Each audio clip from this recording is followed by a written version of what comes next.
How hard is it to create an investigative true crime? What kind of skills do you need? What kind of equipment do you need? How do you know if the show's any good?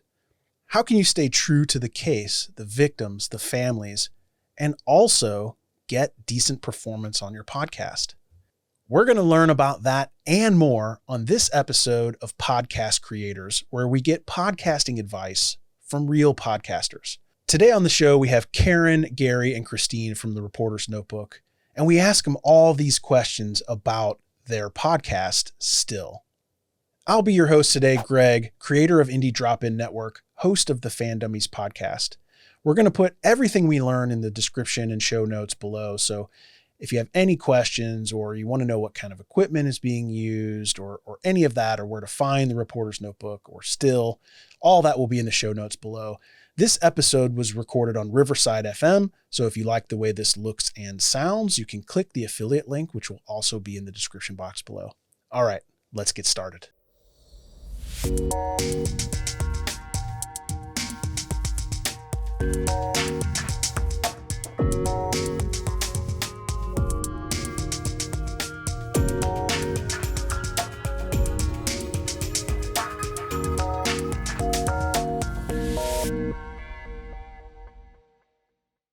Karin, Gary, Kristine, welcome to the show. How are you guys today?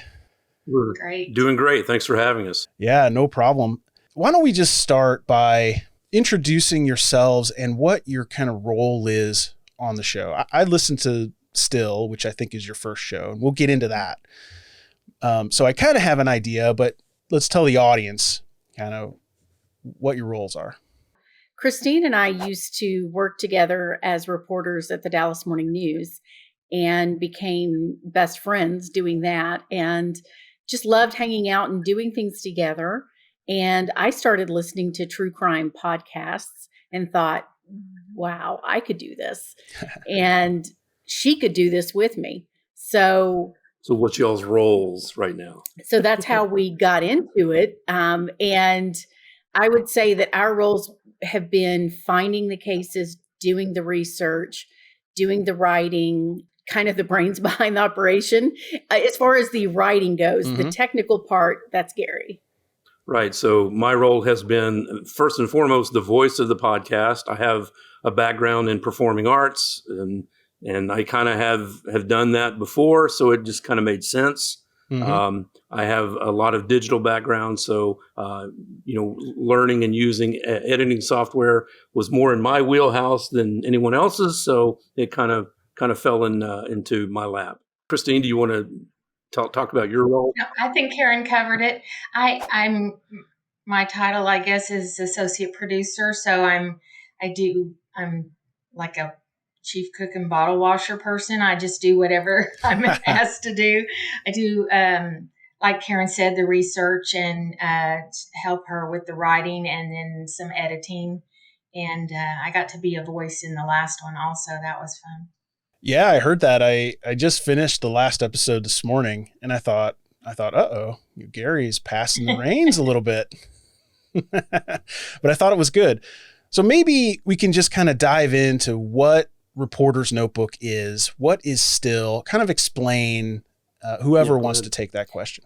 Well, I want to give Kristine a chance to answer.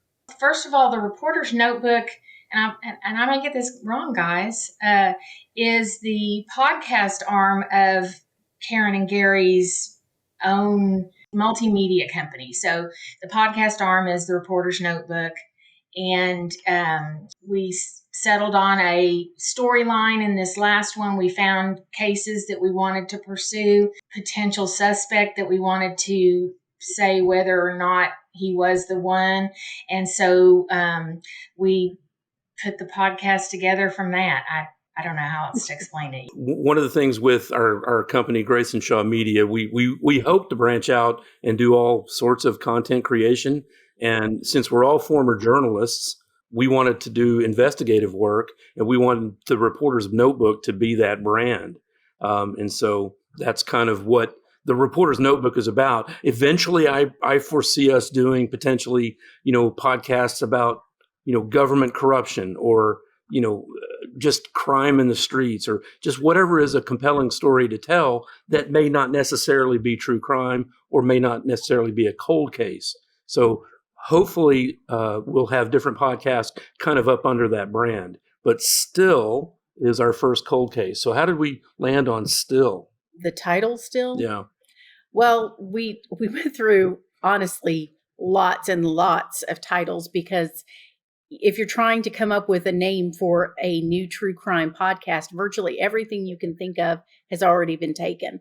So it was really difficult, and we were trying not to get overly specific, because we thought if we come back with new cases later, we want to still be able to use the same umbrella name. And so we thought, well, these cases are still unsolved, and these families are still hoping, still waiting for answers. So that's how we came up with the name.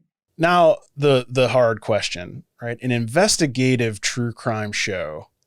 I mean, this is serious business, right? I assume that, you're working on this full time. You have some sort of funding. I mean, this is not, I went to Wikipedia, I Googled a case in my neighborhood. I read the report on a podcast. Can you go into like what led to this creation? Like, did you have a plan? Did you quit jobs? Like, what happened? Well, Gary was already out of work. He had been laid off from his job the previous year. Pre-pandemic, and then the pandemic hit. Yeah.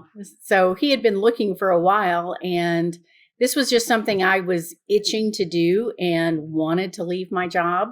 And so we just kind of took a leap of faith. I talked to Kristine first and said, would you be willing to do this with us? And Kristine can talk kind of about what situation she was in at the time. But when she said, yes, I would do it, then I talked to Gary and we said, okay, I'm going to quit my job. And so, yes, we're doing this full time. And as far as funding, we're self-funded. Yes, we're our retirement is dwindling right now. So. Wow. So Kristine, what were you up to, and how did this all come about? Well, I had recently, when that occurred, moved to New Mexico, and with my husband who had retired, and because of that, I kept the job I had in Dallas for several months, but then they couldn't. It's kind of a funny thing about taxes. New Mexico does a state income tax and Texas doesn't, so they couldn't keep me on. And so I ended up losing that job. And so I was sort of semi-retired myself just because of that. And so I had a lot of time on my hands to be able to commit. The only thing I would add is that, that Karin and I listen to a lot of true crime podcasts. We like them. It's kind of, something we're very interested in. And I'll just tell you, there are many times we would finish one and we were like, that was really good, but we think we could do better. I mean, we're journalists, a lot of these people are just armchair sleuths, or just people who are, hey, I made a podcast. And, I knew we would have to learn the podcasting side of it, but I knew that between the three of us, we already knew how to dig in and do the work. So I was more than confident in our ability to find a story and tell a great story. Yeah. I don't want to take anything away from people who are, as you said, armchair sleuths, though, because they do great work. They do great work. And if you haven't had the training in journalism and know all the tools that we have, it's amazing what they've been able to learn and uncover.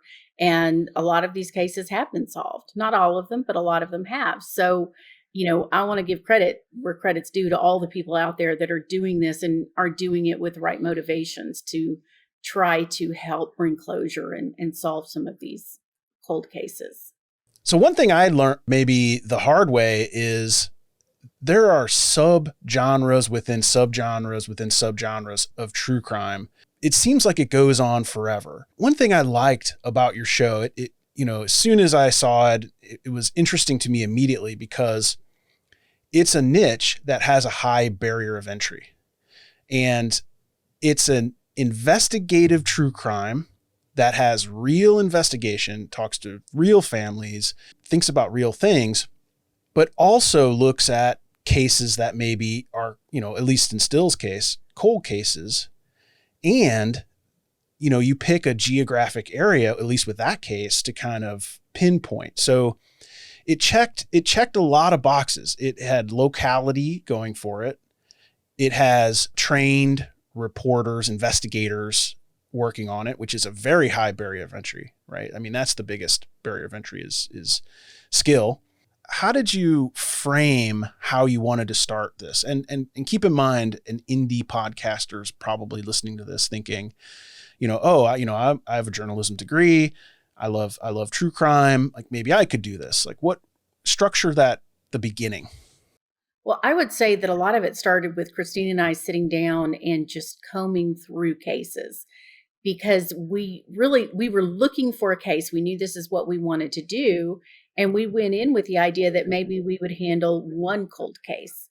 And the more we looked into it, the more we said, boy, it's really hard to rule out one case in particular, or rule in one case in particular without ruling in others, because they all seem to be connected. And just, I guess with journalists, it's kind of like the story reveals itself. And that's what happened. I think the more we looked into it, we just kind of said, wow, we really think this is the story that has to be told. And in reality, there were probably more cases we wanted to talk about, but we realized that it was becoming too big of an elephant to try to eat. So we just had to start whittling away and saying, okay, these have the closest connections. Well, and it would have been too big an elephant for somebody to listen to. Right. I guess you have to tell a story that's consumable. If you're building the web like you see on crime dramas, right, where there's 1,000, strings attached to pictures, like, you can't convey that very well on audio. I'll give Kristine a ton of credit. She's the one who actually found these cases in Fort Worth. And the one thing I will say, Greg, is that I was trying to be, I don't know, the rational guy looking at the bottom line, going, hey, if we found a case close to home, it might be a lot cheaper to produce. So that was my only contribution. But then Kristine jumped in and found these cases in Fort Worth. Somewhat agree with that, but I always think Karin should get some credit there too, because she's the one who found the website that had the cold cases on it. We disagree on this. I remember Kristine finding it, but we're both getting a little bit older and our memories are a little fuzzy. It's found, but yeah, well, I've heard the final result. I think there's enough credit to go around for sure. So let's add some context to this. I like to get into the nitty gritty, as Gary will know. I pester him about downloads and what's happening and how's it working and all these things. The show came out in January, essentially. It was December, January was the intro and episode 1. How is the show doing today? As of today, we're above 11,000 total downloads. We're happy about that. Our downloads are starting to improve. It's still just not where I want it to be. I just don't think we're getting the exposure at scale that, obviously the big network podcasts get, just because, they're out there. But that being said, I've seen some indie podcasts that are doing a lot better than we are. And I've listened to their work and it's good, but it's not any better than ours. And it's like, we're just not getting our name out there in front of the right people. Now, that being said, that's just me being, I want it all now. But overall, I would say, no, we're growing and things are getting, we're getting more out there. I'll be honest, being included in your show was a huge bump, that we saw in June. And I shared those numbers with you. So that was a big help. Awesome. And I hope that it continues to help, because really that's the whole point of Indie Drop-In is if I build a mega show, then I can feature people who deserve to be featured. And the credit kind of goes that direction. I'm not where I want to be yet, because I just make little moves, but hey, 1 or 2 listeners, or, 1 or 2,000 listeners, I think is helpful. But maybe we can kind of walk through what are the largest hurdles for creating a show like this. Well, I think first we didn't know what we didn't know. So we were, as Gary likes to say, trying to build an airplane while we were flying it.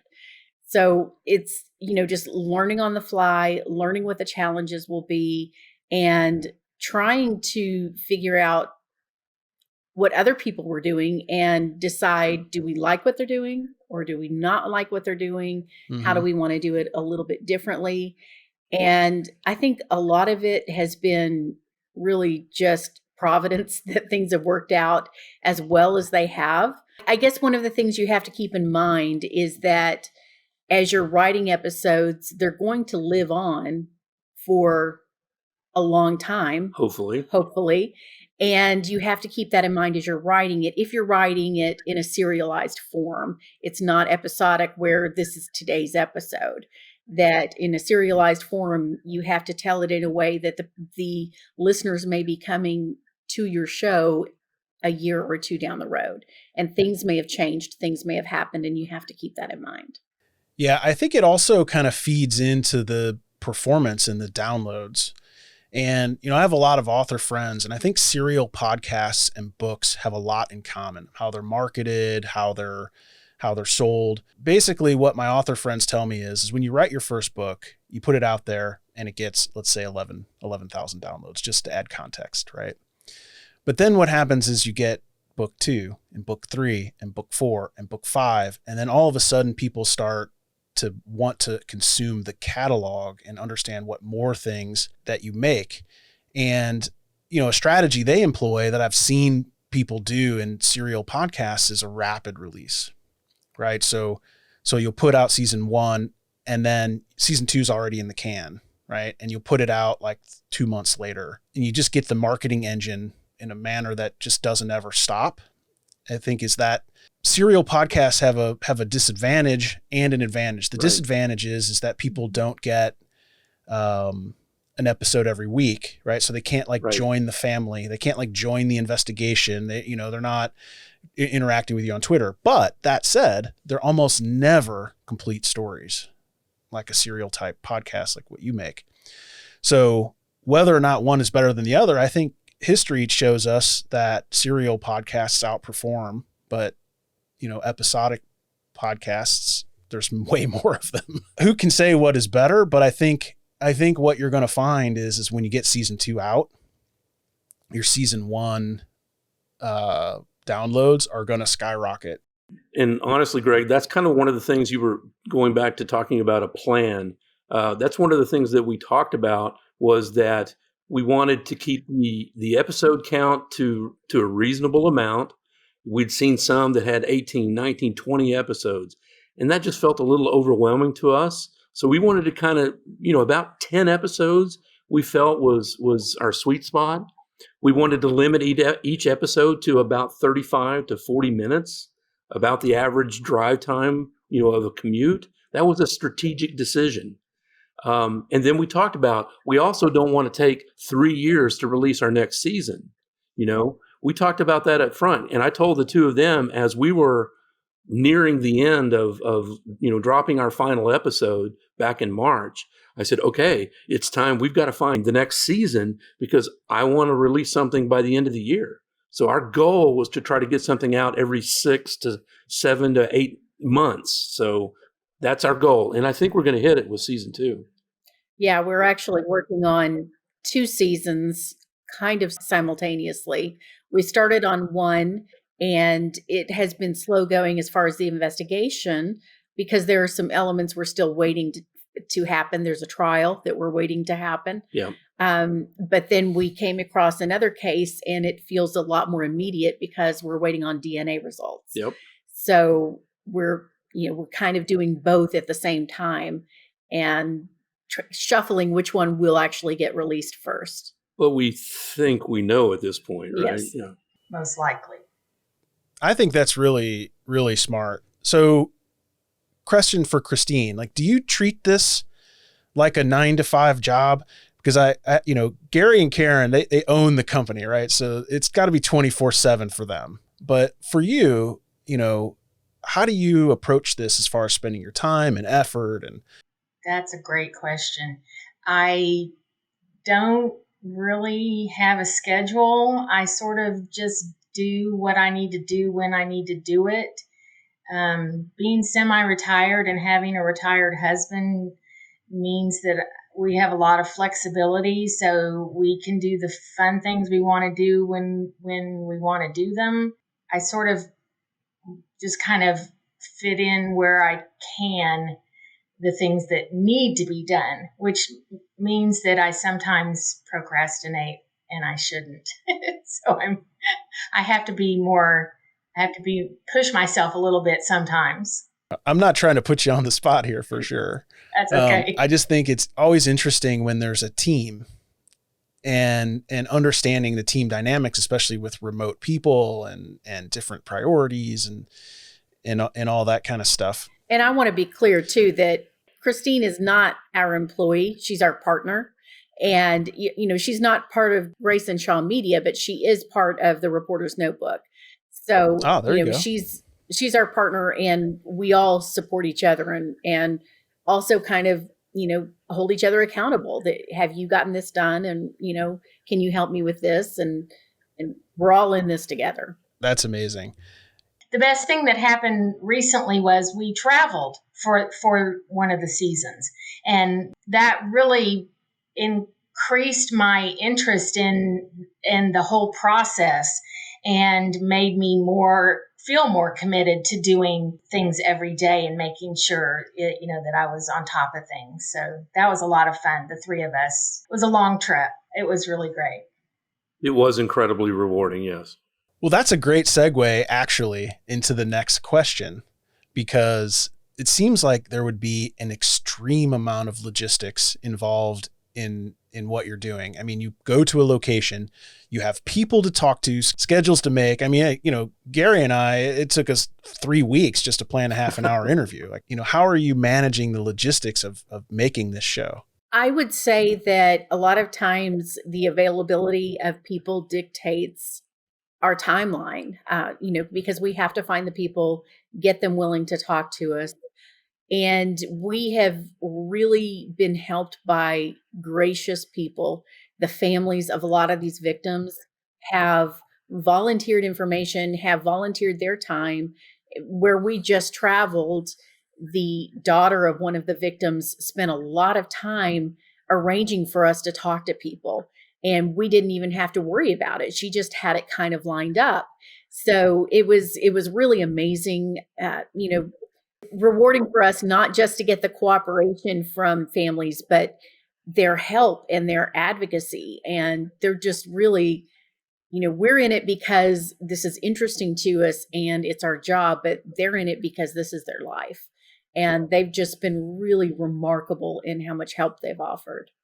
I mean, based on what I heard in the show, it seems like a lot of them are still suffering or working through, where are their loved ones? They just don't know anything. Yeah, that was one of the things in the first season that I think we both kind of learned that we weren't quite expecting, was the response that we would get when we would just call up a family member out of the blue and say, hey, we want to talk about your daughter who died 35 years ago. Sometimes it was pretty negative. That was a difficult thing to deal with, just on an emotional human level. Most of the times it was pretty neutral. People were just like, no, I don't really want to talk about that or whatnot. But then a handful of times it was extremely positive.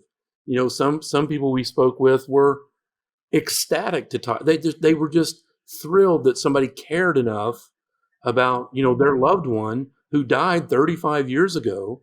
And they've just been our biggest fans. And to me, that's been the most rewarding aspect of it.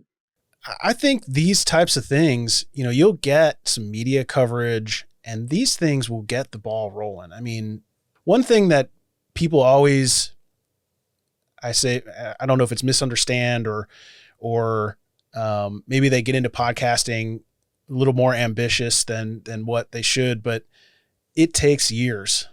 Like there is no shortcut to time, unfortunately. I mean, you can spend a bunch of money. If you advertise the show, you could definitely get listeners, but the average is in between $2 and $5 per subscriber.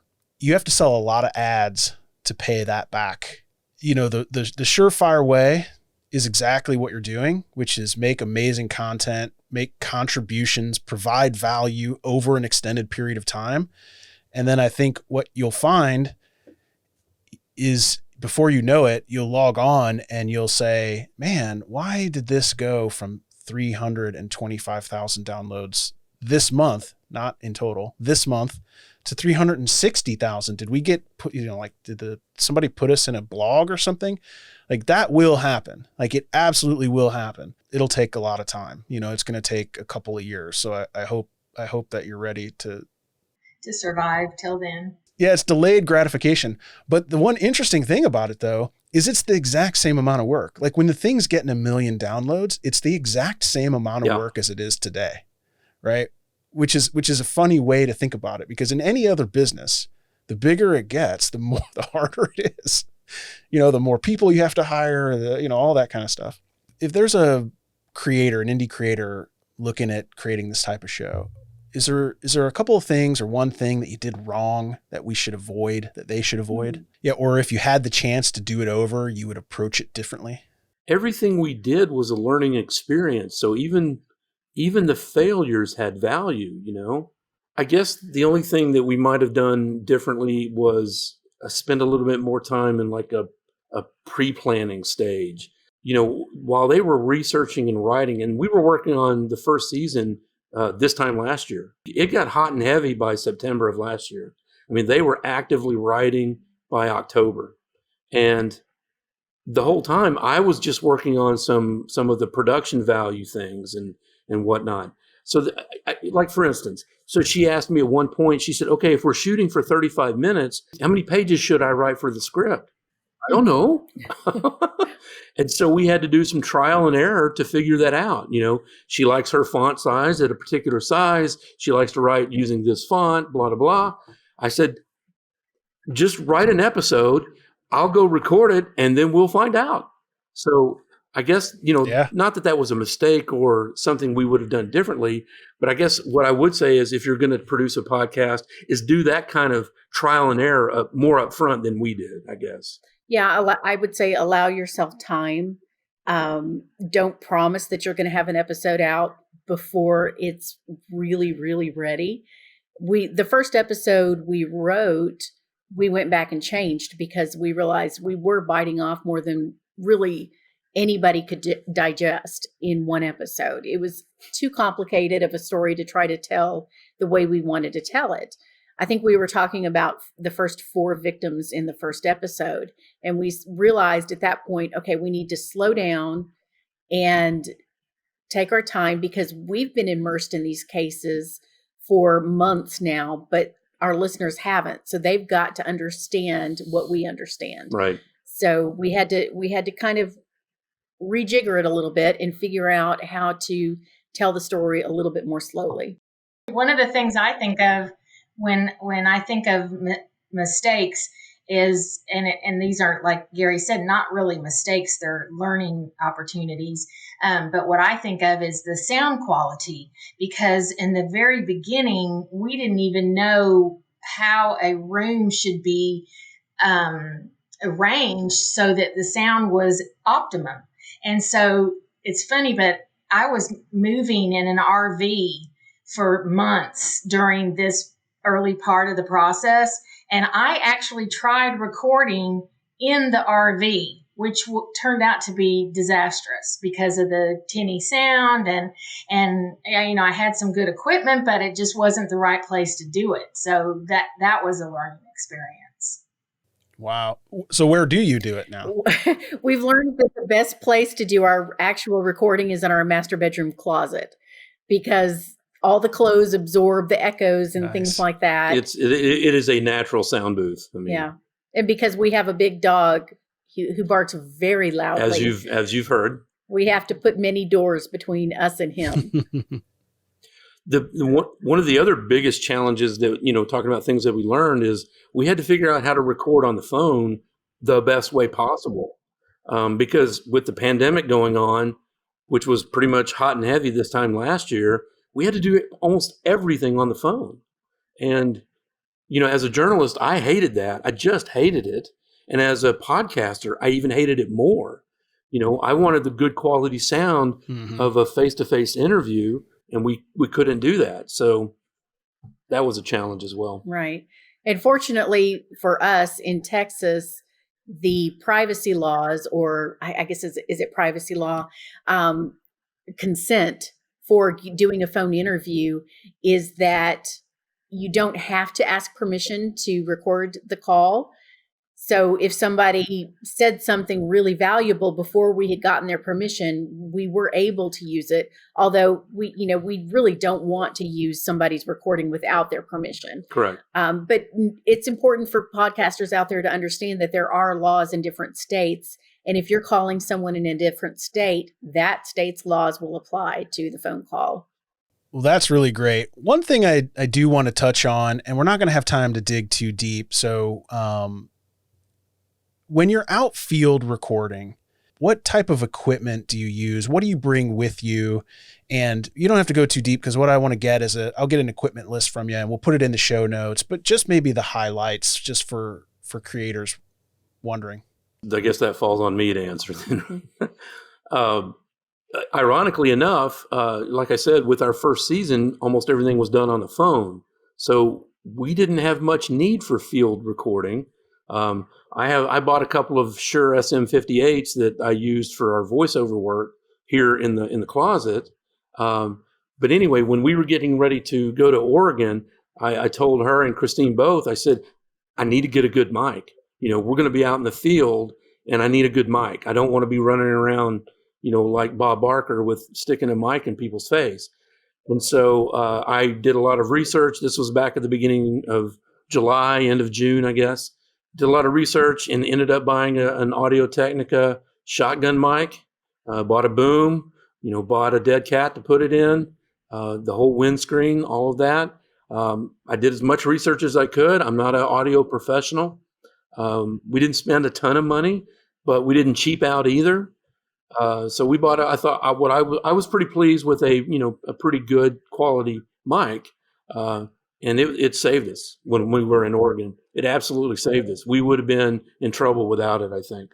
Although Kristine was able to get some really good audio on her iPhone using that external mic. Right. What's the external mic? I bought a Shure external mic last year that connects into your iPhone, and I've used it on a couple of occasions. Kristine was able to use it while we were up there, and man, it does a great job just for a little, handheld. Yeah, I've seen some microphones that connect to the bottom of an iPhone, like their Zoom makes one, Shure, like you said, Shure makes one.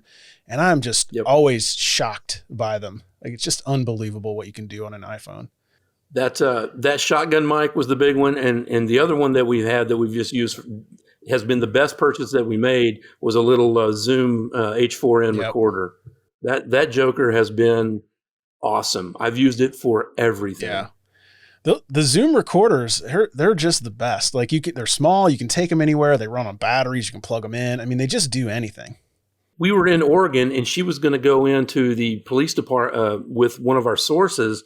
And I said, here, and I just whipped it off, and I said, stick this in your purse and just see what happens.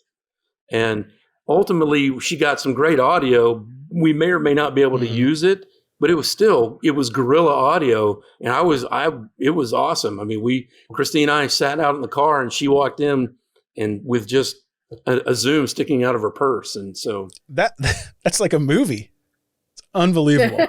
Kind of. All right. So we're a little bit over. Maybe we can start wrapping it up. If you could give an indie podcaster just a little bit of advice about creating a true crime show, maybe doing investigation, anything that you think might be helpful, just one little nugget. Well, I'll just say from my perspective, because I approach this more as a journalist than I do as, I guess, a professional podcaster, because I don't have the skills, I think, to do the audio or the editing or things like that. But I would say you've got to be careful about verify. If somebody tells you something, try to find another source that can either verify it or disprove it, and keep checking. Don't take somebody's word for it. And people's memories are faulty. So try to get as many sources to back this up, because it's your reputation you're putting at stake when you put information out as a fact. I would say, just from a technical standpoint, buy a Zoom recorder. It is, if that's all that you can afford, they're like $300 depending on how many bells and whistles you want. But if that's all you can afford, you can produce a great podcast with nothing but that. Awesome.